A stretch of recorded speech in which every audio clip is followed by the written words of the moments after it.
Okay, folks, this is Ed. Here's part one, or part A, of lecture three.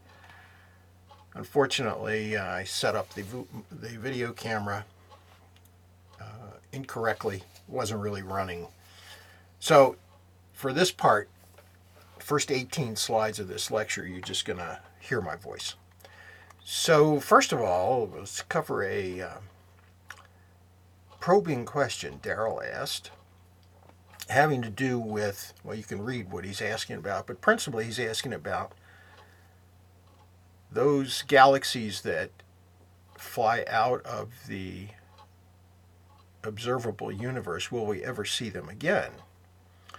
I pondered this question, and the gist of his question is yes, there are galaxies leaving us at faster than the speed of light, but the universe is expanding. So the observable universe is getting bigger, and in fact, it's getting bigger as faster than the speed of light. That is, space is expanding faster than the speed of light at distances very far from us. So isn't it true that expanding space will recapture objects that have already passed the the horizon? So I did some research. I watched some videos because I'm unsure about this. So here we have Neil Turok, who is the head of the Perimeter Institute, which is a major physics research center near Toronto. Here's a link to his very interesting talk you should probably watch.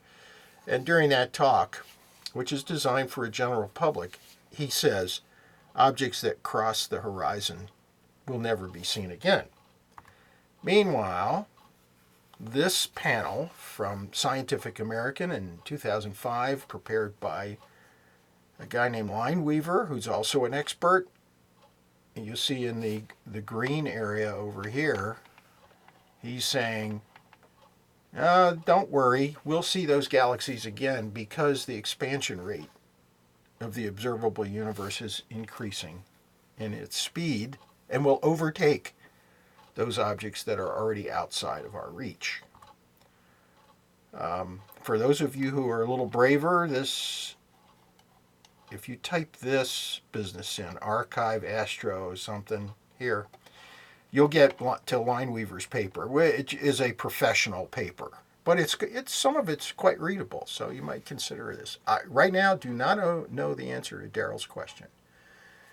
I'm currently taking a class in cosmology at the university in Boulder, and I will be bringing this up with my professors. We also, in the last lecture, lecture number 2, I mentioned this amazing result of the early 1950s as an example of how good theoretical physics can be. So this is a measurement of the magnetic properties of the electron.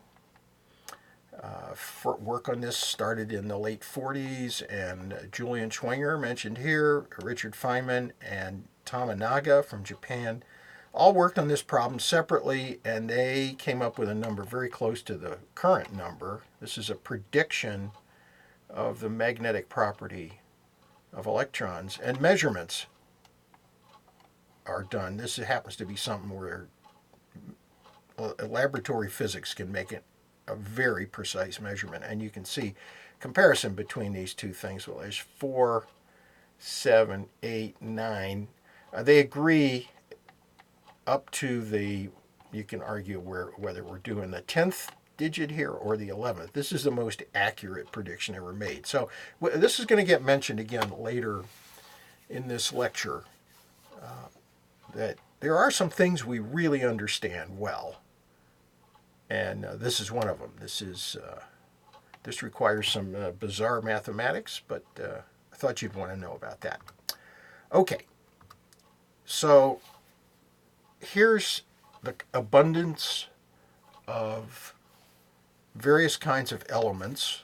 So we have helium, hydrogen, helium, lithium, beryllium. There are technical reasons why this dip occurs, and then all the heavier elements. This is measured in by doing a census of galaxies, and I think you've already seen this slide, but let's go over it again. George Gamow, at the time, I think he was at George Washington University in Washington, D.C., said to his students, hey, I think all these elements were produced in the Big Bang, and set his students to looking at the problem, and they found he was wrong. They found that there's a technical reason that I'll explain why he was wrong, and it has to do with neutrons. So to build the heavier elements, you need to add neutrons to the and protons to the nucleus of atoms. So you start out with hydrogen, which has a single proton, and then if you manage to get two protons and two neutrons together, you can make helium and so forth. The problem is that neutrons decay in a matter of minutes, and we will talk about this in much more detail because there's recent research on this decay rate issue. But the students went back to Gamow and said, no, there's not enough neutrons around in the early universe to produce all the heavy elements. There must be some other source, and that source has turned out to be stars. All these heavier elements, anything heavier than beryllium, I think, has to be produced in stars. Did not appear in the early Bang. So, but in the process of doing this work, the students, two guys, who we will introduce in a second, they also predicted that the early universe was extremely hot and that it must have cooled to a point that we now observe. And they did some calculation, and they guessed, or calculated crudely, that the current universe should appear to be 5 degrees above absolute zero. That's 5 degrees Kelvin. In normal chatter in the lab, it's 5 kelvins, not 5 degrees. So we're going to talk about this. And you saw this before. This is Gamow's quaint little poem about his wonder about how can quasi-stellar objects produce so much energy. And we now know that answer. It has to do with black holes, but that's another story. So here are the key character in this story about the early universe is Ralph Alpher. Here's his professor, George Gamow. And Alpher is kind of a victim here. He was working on his doctoral thesis, and the third player in this is Hans Bethe, who I think at the time already had won the Nobel Prize for explaining the details of the production of energy by fusion in stars. So, and Gamow was famous. He had written books for the public about physics and astronomy. So Gamow and Bethe were already well known in the physics community, and Alpher was a student. And when Alpher produced his results about the early universe, including the idea that radiation should be detectable, representing the glow of the original Big Bang after it had cooled for the last 13 billion years, Gamow had this brilliant idea. Let's write a paper. Alpher, Bethe, and Gamow will write this paper. And this mimics the first 3 letters of the Greek alphabet, alpha, beta, gamma. So it was a kind of a comedic thing to do. And so here's a little text on this, alpha, beta, gamma. And the paper turned out to be a surprise to most astronomers. And because Alpher was a student, people assumed that he had been added as an author simply to be able to build this joke of alpha, beta, gamma, when in fact he was doing all the heavy lifting. And this had an adverse impact on Alpher personally, because he felt he had been cheated from his rightful place in having discovered and worked on and developed an important theory about the early universe. Nonetheless, he became an industrial scientist. I actually met him once at a wedding. I had no idea who he was until a friend of mine said, "Oh, I know that guy. He's my uncle, and he's famous, or he should be." And nonetheless, Alpher spent most of his career as an industrial physicist and gets credit at the end of his life for his work on cosmology in the late 40s.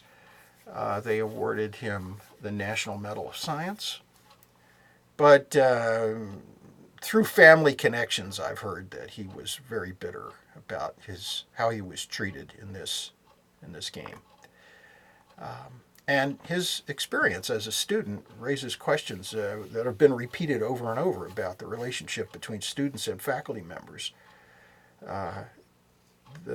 Jocelyn Bell, who was the first to observe pulsars, a special kind of sort of a searchlight that sends a beacon out across the cosmos. Jocelyn Bell took her results to her professor. It was ignored.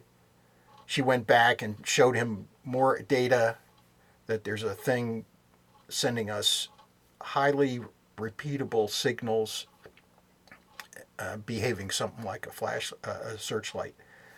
And she was ignored some more. And eventually her professor got interested in what she was doing, and he and his colleague published on the topic of pulsars and won a Nobel Prize, and she was not included.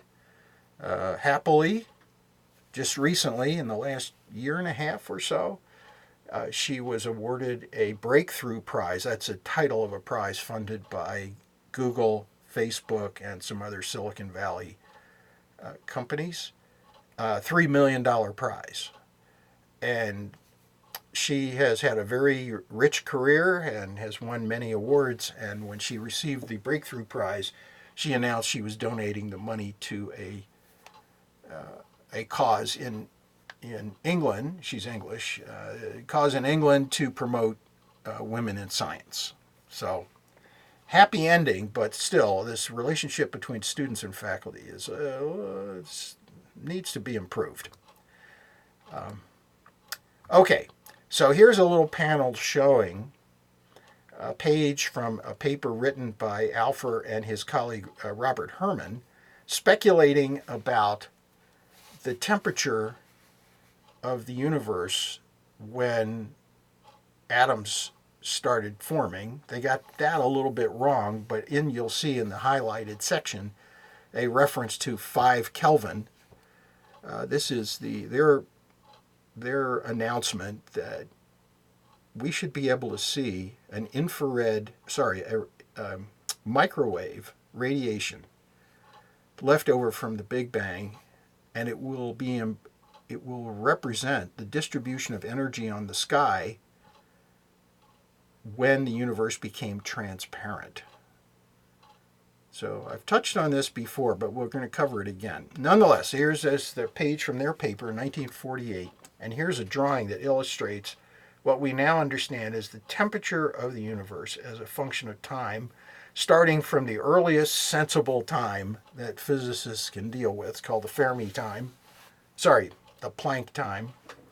So the Planck time is time shorter than this are meaningless in the world of physics. So we're at 10 to the minus 45 seconds, and the temperature of the universe would be stupendously huge, 10 to the 32 Kelvin.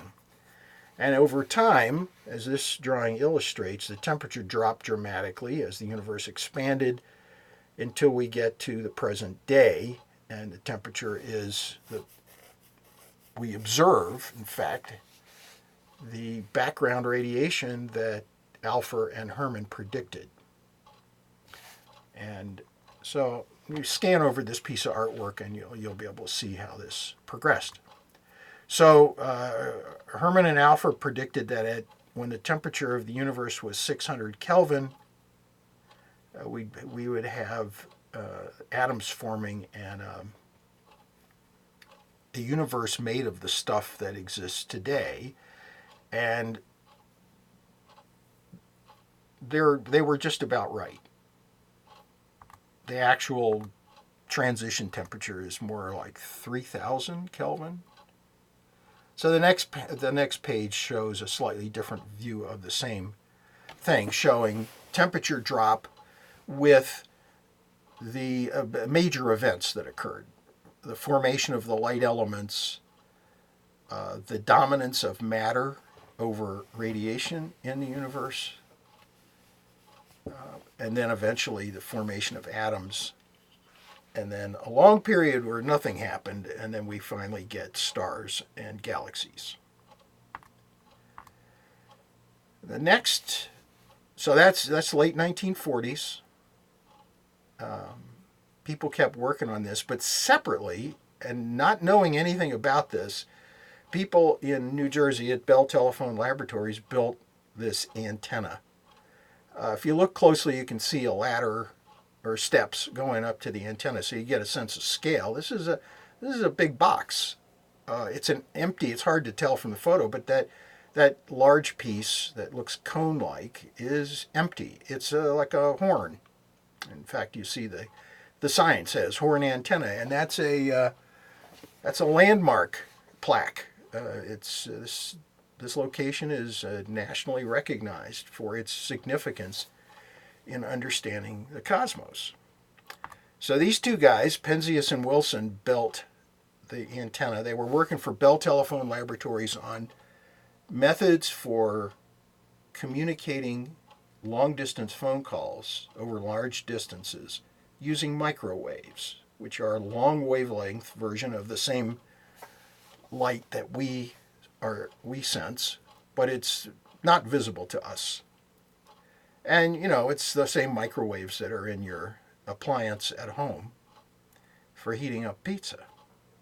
So Penzias and Wilson were doing their communications engineering work, and everywhere they pointed this antenna, they got noise. Oh, and so the pointing, by the way, occurs this big wheel that's above their heads.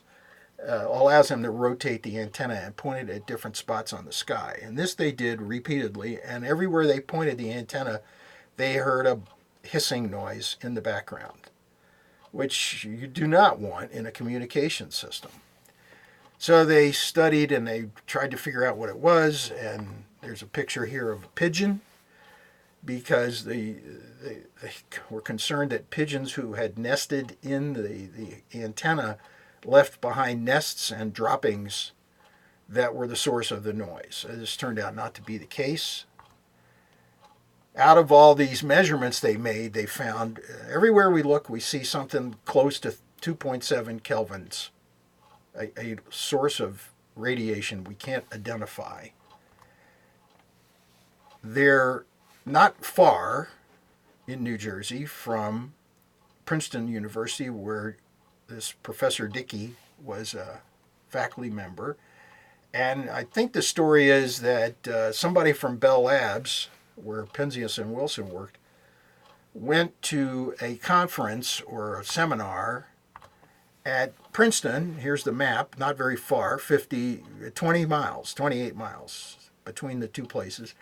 So their colleague went to the university to attend a seminar and came back and says to Penzias and Wilson, hey, this guy Dickey over at the university, he's worried about or wondering about, can we find the background radiation predicted by Ralph Alpher? And they put two and two together. Then they, I think, spent some time concentrating on making good measurements of the background radiation that was troubling their communication system, and wrote a paper, part of which is on the screen, and announced, hey, we could have found the radiation predicted that's left over from the Big Bang. And they won a Nobel Prize. So here they are with their antenna, having won the prize. On the right, we have John Mather, who I've met, and George Smoot, who said the best place to look at this cosmic background, now abbreviated on this slide and henceforth in the lecture as CMB, Cosmic Microwave Background.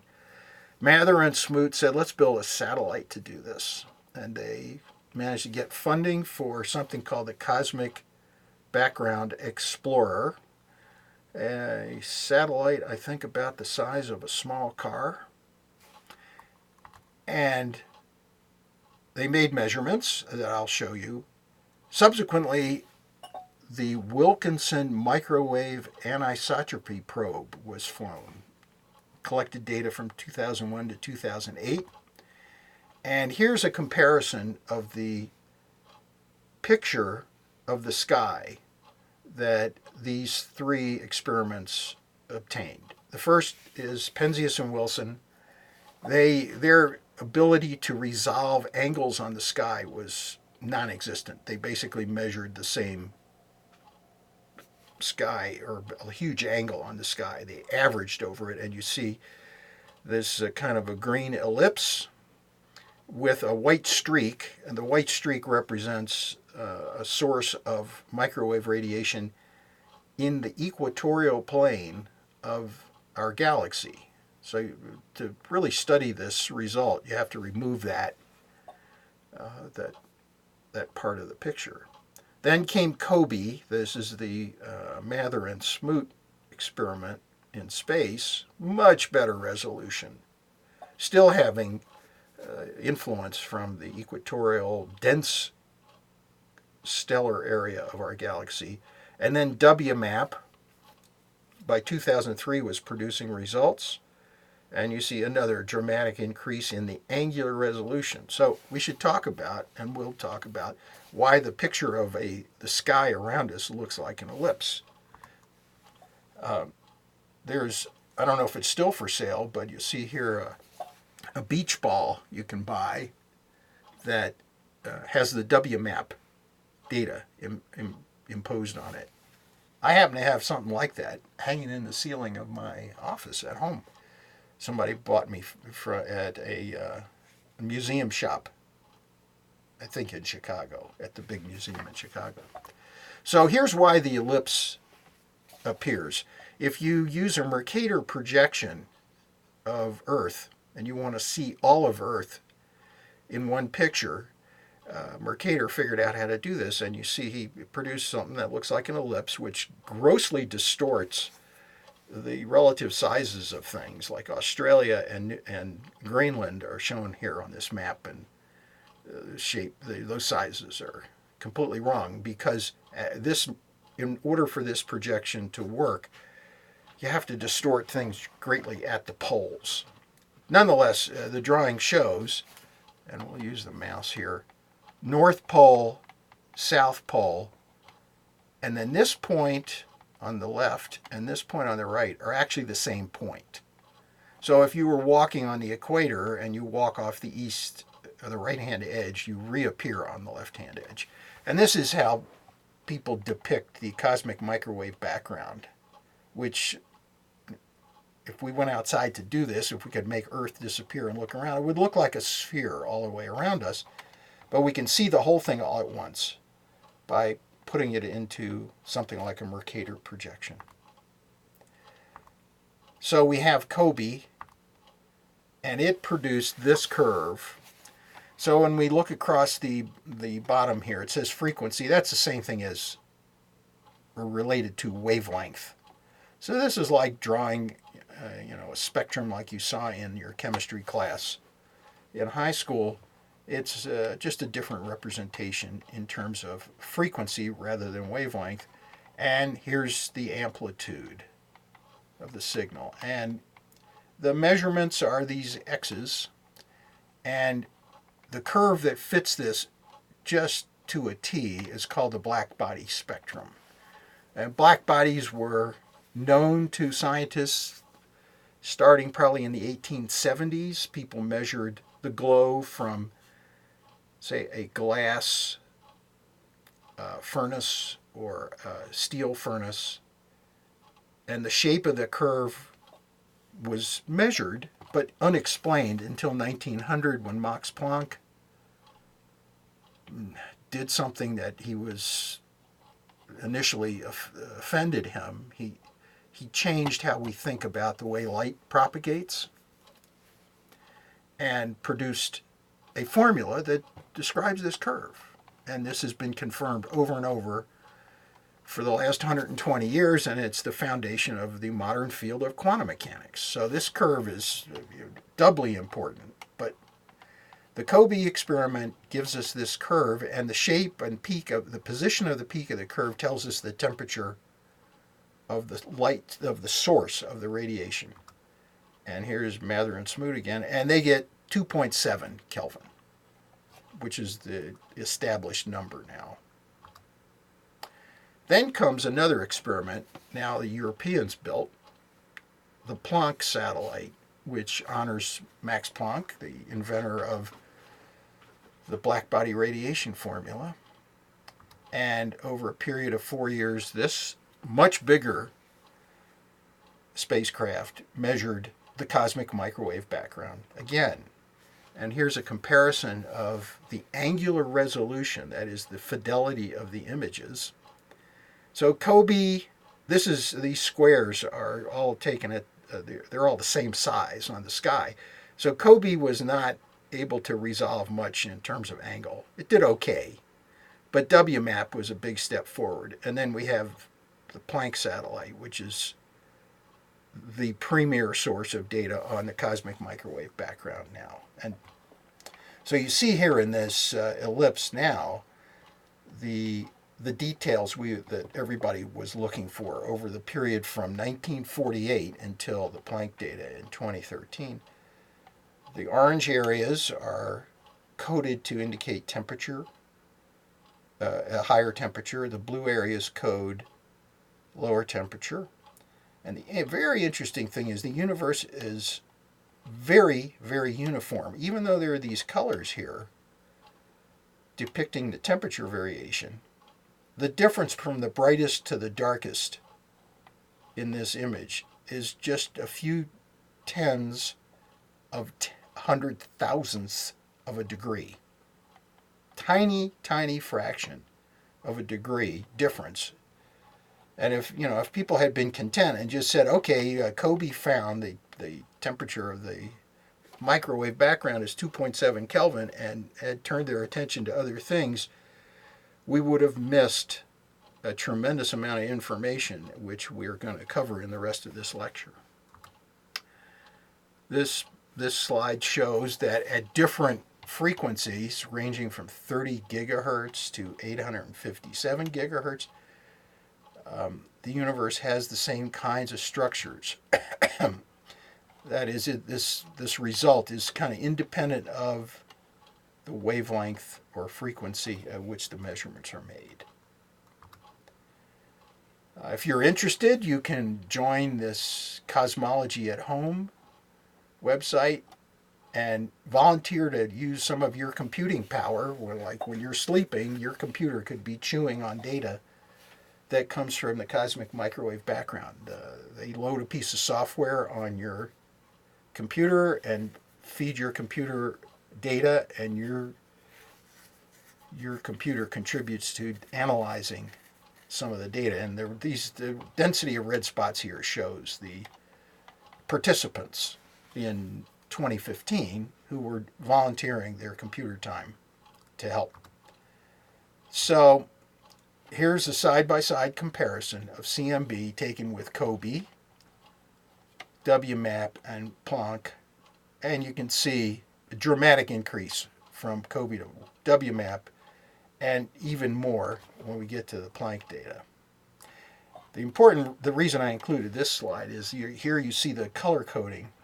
So blue, dark blue, is different from bright red by 400 microkelvins, a micro being a millionth.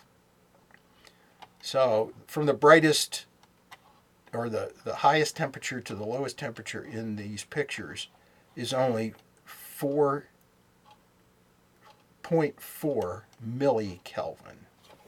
So once again, the universe, to us, if we could see this, we would see the same temperature everywhere, but it's not. There's subtle fluctuations. And there's the result in the green panel, 0.4 millikelvins from place to place.